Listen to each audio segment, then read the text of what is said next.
Hello my dear friends, எங்கள் வீட்டில் veg biryani இருக்கட்டும், நான்வெஜ் பிரியாணி இருக்கட்டும், தம் பிரியாணி செஞ்சால் தான் அடுத்த நிமிஷமே காலியாகும்.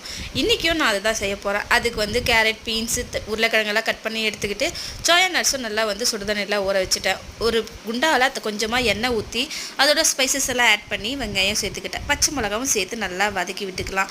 உங்கள் வீட்டில் தம் பிரியாணி எல்லோரும் சாப்பிடுவாங்க, கண்டிப்பாக கீழே கமெண்ட் பண்ணுங்கள். வெங்காயம் சேர்த்து நல்லா வதக்கணுன்னே இஞ்சி பூண்டு பேஸ்ட்டும் நல்லா சேர்த்துக்கோங்க. நல்லா வதக்கி விட்டுட்டு அதோட பார்த்திங்கன்னா பெருசாக கட் பண்ண 3 தக்காளி பழமும் நல்லா சேர்த்து வதக்கி விடுங்க. அதோட புதினா, கொத்தமல்லி இது எல்லாத்தையுமே நல்லா சேர்த்து வதக்கி விட்டுட்டு இதோட ஸ்பைசஸ் எல்லாம் சேர்த்துக்கலாம். Red chilli powder, garam masala, மஞ்சத்தூள், உப்பு இவ்வளோ தான் சேர்த்துருக்கேன். அடி பிடிக்கும்னு நினச்சி அப்படியே விட்டுட்டேன். அடி பிடிச்சோடனே கொஞ்சமாக தயிரும் சேர்த்துனேன். அடி பிடிச்சது கொஞ்சம் கிளியர் ஆகிடுச்சு. அதுக்கப்புறம் சோயா நட்ஸ் சேர்த்துட்டு வெஜிடபிளும் சேர்த்துட்டேன். இதெல்லாம் நம்ம எந்த வெஜிடபிள்ஸ் இருந்தாலும் சேர்க்கலாம். ஆனால் இன்றைக்கி நான் பண்ண தப்பு என்னென்னா வெஜிடபிள்ஸை பெருசாக வந்து கட் பண்ணிக்கிட்டேன். கட் பண்ணிக்கிது நல்லா கட் பண்ணதை சேர்த்து நல்லா வந்து வதக்கி விட்டேன். ஸ்மெல் என்னவோ அட்டகாசமாக இருந்தது. ஆனால் காய் வேங்குமா அப்படின்றத வந்து ஒரு டவுட் வந்துருச்சு. அதனால் கொஞ்சம் தண்ணி ஊற்றி ஸ்லோ ஃப்ளேமில் கொஞ்ச நேரம் நல்லா வேக வச்சு எடுத்துக்கிட்டேன்.